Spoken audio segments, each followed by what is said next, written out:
Assalamualaikum warahmatullahi wabarakatuh. Sebelumnya perkenalkan kami dari kelompok 6 mata kuliah ilmu tauhid jurusan Hukum Ekonomi Syariah SMB. Di sini kami akan menyampaikan materi yang berjudul Firqah dalam Ilmu Kalam. Adapun anggota kelompok kami ada Dewi Anggarini dengan NIM 1022100037, yang kedua saya sendiri Dian Ayu Asmawati dengan NIM 10221038, kemudian Diva Salwa Putri dengan NIM 10221039, dan yang terakhir Dimas Rizky Akbar dengan NIM 10221040. Langsung saja, yang pertama Ahlus Sunnah. Al-Sunnah wal Jamaah atau Ahlus Sunnah wal Jamaah, atau lebih sering disingkat Ahlul Sunnah atau sama saja dengan Sunni, adalah firqah muslim terbesar yang disebut dengan Ahlus Sunnah wal Jamaah, atau golongan yang menjalankan sunnah Muhammad dengan penekanan pada peneladanan kehidupan Nabi Muhammad SAW. Sejarah.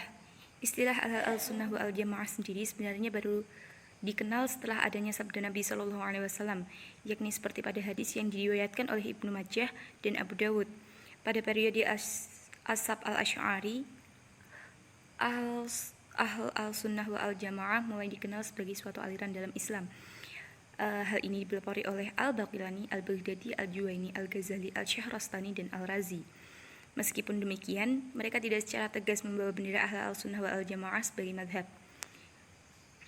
Dalam sumber lain diterangkan bahwa al-sunnah dikenal luas dan populer sejak adanya kaum Mu'tazilah yang menggagas rasionalisme dan didukung oleh penguasa Bani Abbasiyah. Sebagai madhab pemerintah, Mu'tazilah menggunakan cara-cara kekerasan dalam menghadapi lawan-lawannya. Aliran ini memaksa para pejabat dan tokoh-tokoh agama untuk berpendapat tentang kemakhlukan Al-Quran. Akibatnya, aliran ini melakukan mihnah atau intuition, yaitu ujian akidah kepada para pejabat dan ulama. Materi pokok yang diujikan adalah masalah Al-Quran. Tujuan Al-Ma'mun melakukan minhah adalah membebaskan manusia dari syirik. Istilah Ahlus-Sunnah wal Jamaah ini pertama kali dipakai pada masa Khalifah Abu Ja'far al-Mansur dan Khalifah Harun ar-Rasyid pada masa dinasti Abbasiyah.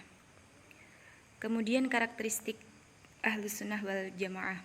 Yang pertama, bidang tauhid adalah keseimbangan antara penggunaan dalil akli dengan dalil nakli, yaitu dalil akli dipergunakan dan ditempatkan di bawah dalil nakli, berusaha memurnikan dari segala akidah dari luar Islam dan tidak tergesa-gesa menjatuhkan vonis musyrik dan kafir pada mereka yang belum memurnikan akidah. Yang kedua, bidang syariah selalu berpegang pada Al-Quran dan Sunnah Nabi atau al-Hadis dengan menggunakan metode dan sistem yang dapat dipertanggungjawabkan dan melalui jalur yang wajar. Masalah yang bersifat qat'i dan sharih tidak ada intervensi akal, dan masalah yang bersifat zanni dapat ditoleransi adanya perbedaan pendapat selama tidak bertentangan dengan prinsip-prinsip ajaran Islam. Yang ketiga atau yang terakhir, bidang tasawuf. Bidang tasawuf menganjurkan riyadah dan mujahadah yang sesuai dengan prinsip ajaran Islam, mencegah sikap ekstrim yang menjerumuskan pada penyelewengan akidah dan syariah, dan berpedoman pada akhlak yang luhur di antara dua sikap ekstrim atau tatarruf. Jabariyah atau Bariyah adalah sebuah ideologi dan sekte bid'ah di dalam akidah yang muncul pada abad kedua Hijriah di Khurasan. Jabariyah memiliki keyakinan bahwa setiap manusia terpaksa oleh takdir tanpa memiliki pilihan dan usaha dalam perbuatannya. Tokoh utamanya adalah Ja'ad bin Dirham dan Jaham bin Safwan. Sejarah. Dari sisi bahasa, Jabariyah berasal dari bahasa Arab Jabaro yang artinya memaksa. Jadi, orang-orang Jabariyah menganggap bahwa semua perbuatan manusia adalah terpaksa. Mereka meyakini manusia tidak memiliki kekuasaan apapun atas kehendak dan nasibnya. Segala tindak tanduknya, mulai ia lahir, bekerja, siapa jodohnya, hingga ajalnya sudah ditentukan Allah Subhanahu wa Ta'ala. Aliran Jabariyah dicetuskan pertama kali oleh Ja'ad bin Dirham, barulah kemudian diteruskan oleh Jaham bin Safwan. Aliran ini lahir di Khurasan, Persia, dengan tokohnya bernama Jaham bin Safwan. Nama lain dari Jabariyah adalah Jahmiyah yang dinisbahkan kepada nama Jaham bin Safwan. Karena pahamnya yang serba pasrah, khalifah pertama dari dinasti Umayyah Muawiyah bin Abu Sufyan mempolitisasinya sehingga Jabariyah jadi aliran yang memperoleh dukungan pemerintah Daulah Umayyah. Terdapat sejumlah tokoh aliran Jabariyah yang berpengaruh dalam sejarah pemikiran ilmu kalam. Dari pemikiran tokoh-tokoh itu, aliran Jabariyah terbagi menjadi dua paham lagi. Pertama, Jabariyah ekstrem yang dipelopori Ja'ad bin Dirham dan Jaham bin Sofwan. Sementara yang kedua adalah Jabariyah moderat yang dipengaruhi oleh An-Najjar dan Ad-Diror. Yang pertama, Ja'ad bin Dirham dan Ja'ad bin Sofwan. Ja'ad bin Dirham adalah pencetus awal aliran Jabariyah. Setelah diusir dari Damaskus, Ja'ad pindah ke Kufah dan meneruskan ajarannya. Salah satu muridnya adalah Jaham bin Sofwan yang menjadikan aliran Jabariyah kian populer di kalangan umat Islam kala itu. Menurut Ja'ad bin Dirham dan Jaham bin Sofwan, manusia adalah makhluk yang tak memiliki kehendak apapun. Allah yang mengendalikannya segala perbuatan manusia. Aliran Jabariyah ekstrem dari kedua tokoh ini meyakini fatalisme dan manusia adalah sosok pasif dalam kehidupan dunia. Selain itu, aliran Jabariyah ekstrem juga berpandangan bahwa surga dan neraka tidaklah kekal. Menurut pendapat mereka, yang kekal di alam semesta ini adalah Allah Subhanahu wa Ta'ala. Jika surga dan neraka juga kekal, maka keduanya akan menyaingi sifat Allah yang maha kekal. 2. An-Najjar dan Ad-Diror. Husain bin Muhammad An-Najjar dan Diror bin Amr sebenarnya juga meyakini bahwa Allah Subhanahu wa Ta'ala memang mengendalikan semua perbuatan manusia. Namun, ia berpendapat manusia pun memiliki peran dalam mewujudkan perbuatan tersebut.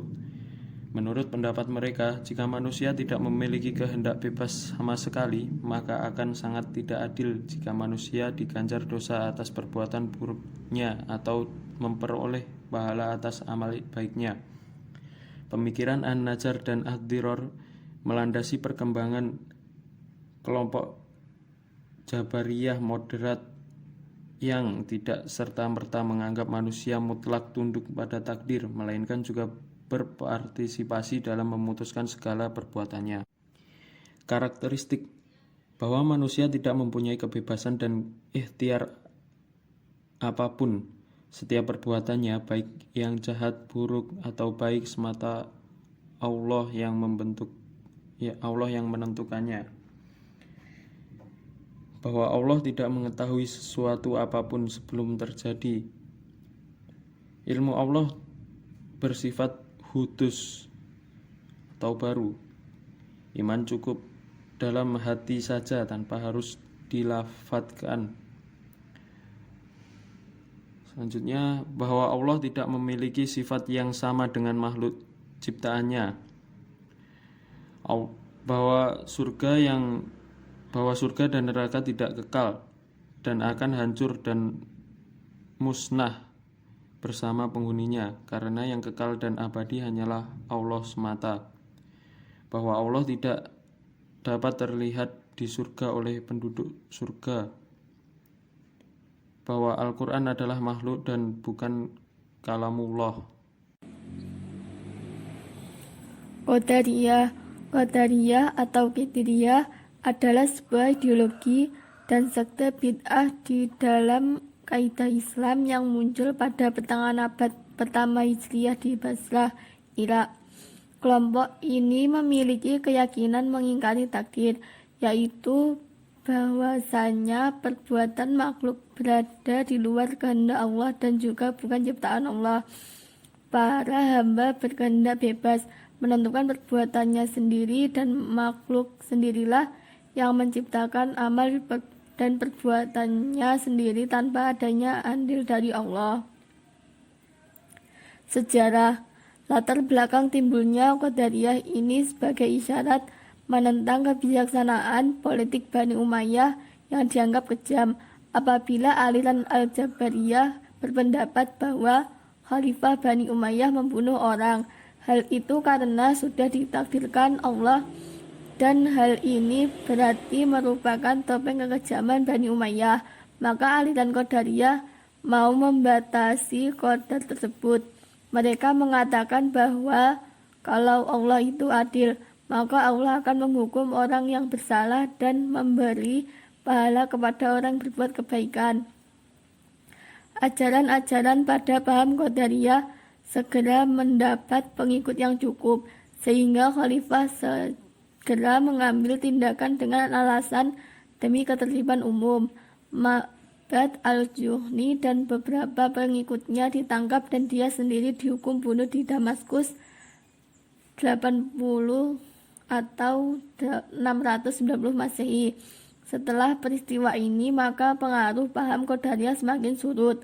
Para pengikut ajaran Qadariyah dikatakan Majusi karena mereka mengatakan adanya dua pencipta, yaitu pencipta kebaikan dan pencipta keburukan.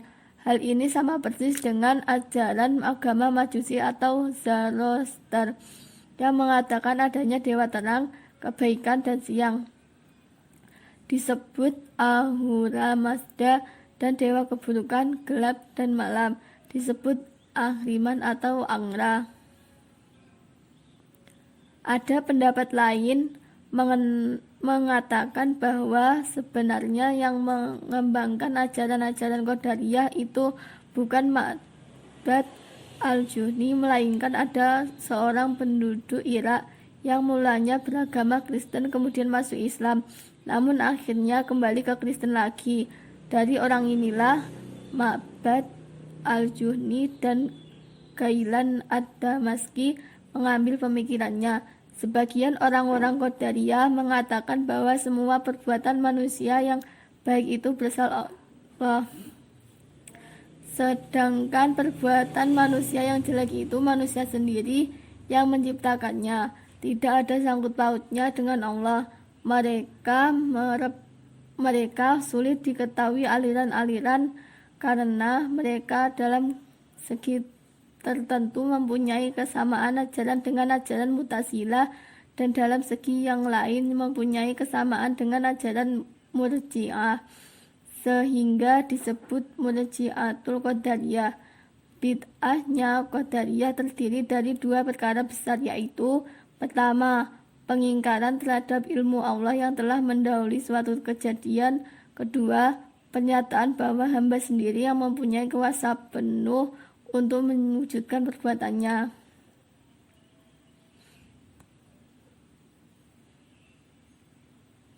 Karakteristik manusia berkuasa penuh untuk menentukan nasib dan perbuatannya, maka perbuatan dan nasib manusia itu dilakukan dan terjadi atas kehendak dirinya sendiri tanpa ada campur tangan Allah SWT. 2. Iman adalah pengetahuan dan pemahaman, sedang amal perbuatan tidak mempengaruhi iman. Artinya orang berbuat dosa besar tidak mempengaruhi keimanannya. 3. Orang yang sudah beriman tidak perlu tergesa-gesa menjalankan ibadah dan amal-amal kebajikan. Mu'tazilah.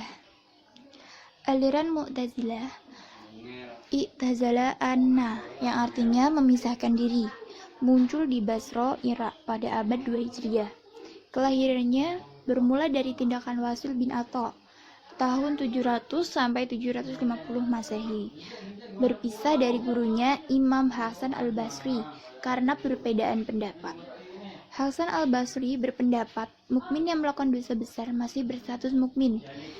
Sementara Wasil bin Atha berpendapat bahwa muslim yang berdosa besar bukanlah mukmin tapi juga bukan kafir. Sejarah aliran Mu'tazilah dipelopori tokoh intelektual muslim bernama Wasil bin Atha al-Makhzumi pada tahun 700-an Masehi di Irak. Dia dianggap sebagai tokoh pemula yang membangun aliran ini. Wasil bin Atha mulai belajar dan mendalami agama Islam di Madinah. Ketika ia tumbuh dewasa, pengaruh Islam di bawah pemerintahan Khalifah Al-Walid tahun Al-Walid I tahun 86 sampai 96 Hijriah atau 705 sampai 715 Masehi sedang meluas hingga mencapai Andalusia. Dalam bahasa Arab, Mu'tazilah artinya keadaan atau memisahkan diri. Pada kasus ini, penyematan nama Mu'tazilah berasal dari kejadian ketika Wasil bin Atha memisahkan diri dari golongan Hasan al-Basri. Lambat laun, Wasil bin Atha mengajarkan pemikirannya hingga menjadi aliran yang berpengaruh luas dan populer pada masa dinasti Abbasiyah.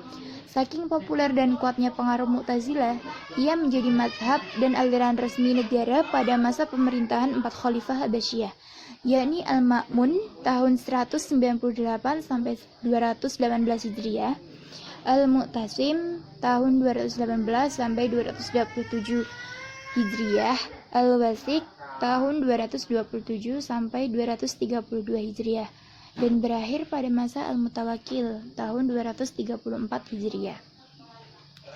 Karakteristik orang yang berbuat dosa besar dan meninggal sebelum bertobat, maka hukumnya tidak mukmin dan tidak kafir. Namun di antara keduanya dan di akhirat kelak ia berada di antara surga dan neraka. Al-manzilah baina al-manzilatain.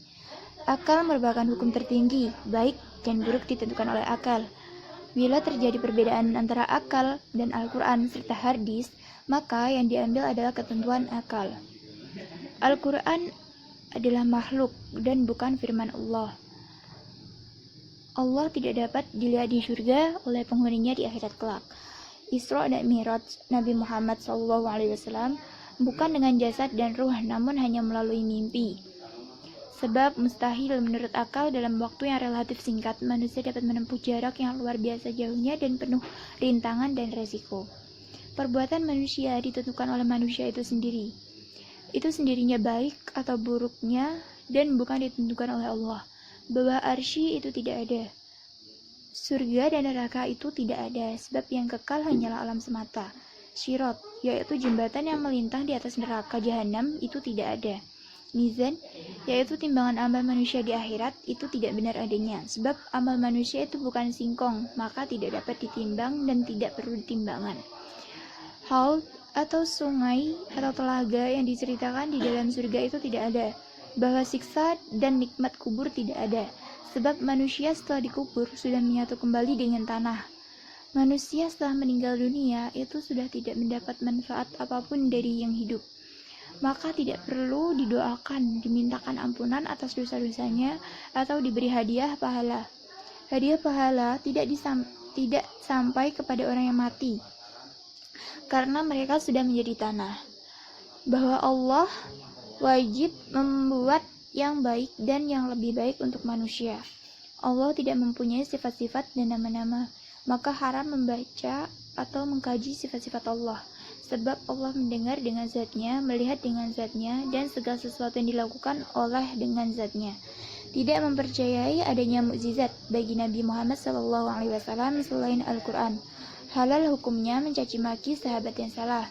Surga dan neraka itu saat ini belum ada, dan baru akan dibuat oleh Allah nanti bila kiamat sudah tiba. Yang dapat kami sampaikan. Apabila ada pertanyaan, tambahan maupun saran bisa disampaikan melalui forum diskusi. Kurang lebihnya kami mohon maaf. Wabillahi taufiq wal hidayah. Wassalamualaikum warahmatullahi wabarakatuh.